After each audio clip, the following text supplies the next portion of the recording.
I thank the gentlelady, and now I yield 5 minutes to my friend from Texas, Dr. Michael Burgess. Thank you, Mr. Chairman. And I do want to associate myself with the chairman's remarks early on about the linkage between the vast increase in federal spending and the occurrence of inflation, which then subsequently impacted the inflation rate that has now come back to visit us in the form of higher interest rates on the national debt, to the point that interest on the national debt for the first time in history will eclipse spending on national defense. I think it's a very important point that people should not overlook. I mean, this was an intentional act that caused this.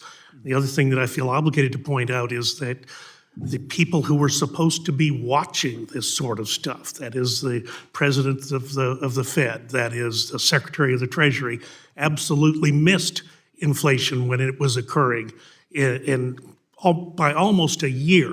And had they reacted sooner with some interest rate increases, it would not have been necessary to drive the interest rates up through the roof the way they did, and subsequently now we're left with the situation that we're in.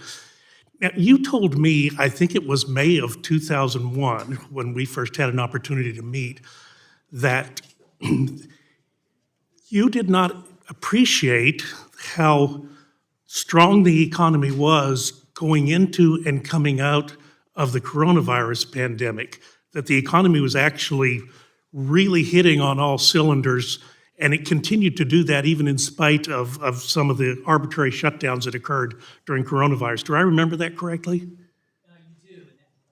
Sorry. Yes, sir, you do. That at the beginning of 2021, as the vaccination program proceeded and job creation was accelerating, the economy was reopening, I did not appreciate how strong demand was. And then I didn't appreciate at the time, since how strong the supply disruptions were that remained, and that is what the chairman was pointing at as well in his opening.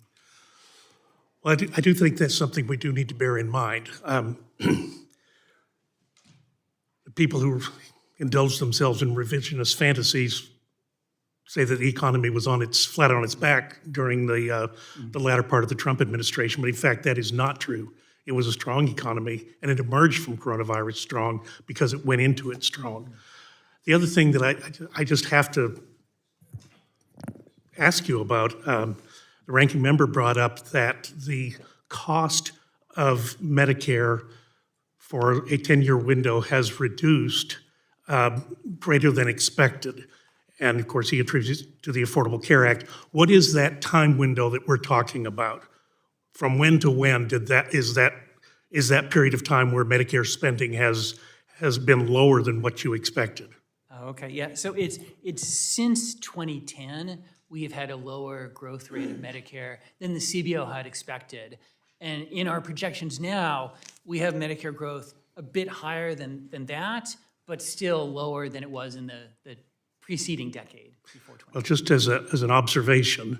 Of course, the Affordable Care Act was passed in 2010, but the implementation was several years subsequent to that. One of the things that happened prior to 2010 was Part D benefits that allowed seniors to have access to lower-cost generic medications like statins, like ACE inhibitors that lower blood pressure. Mm-hmm. And the effect that these medicines had over that longer period of time, I would submit, is probably a greater effect than the Affordable Care Act, because we all remember one of the criticisms of the Affordable Care Act was that it was 10 years of taxes for 6 years of benefits.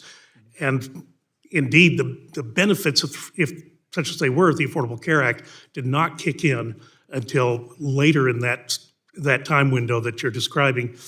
Let me ask you this. Overall, is the Affordable Care Act increased or decreased the cost of health care in this country? As an overall, oh boy, I apologize. I don't have a single answer for that. There's so many impacts and so much has changed that I was going to say, and among the other impacts, are one that you highlighted is improvements in cardiac care, which reduced the growth of healthcare spending overall. Maybe some of that was from the aspects of the Affordable Care Act, the ACOs, the Accountable Care Organizations, but we we know the cardiac care improvements mattered. We're not sure exactly what it was that led those to take. Correct. Was it the availability of medicines at a lower cost, which is Part D, or the evolution of ACOs, which, again, I don't think they've paid off on the promise that was suggested to us when the chairman of CMS told us what he was doing with that. Look, there's never enough time. I've got a ton more questions, and I'm going to submit those in writing. And I appreciate also you working on the concept of what has the Affordable Care Act cost us over the time. I mean, it's been over 10 years since its implementation. You had 10-year projections.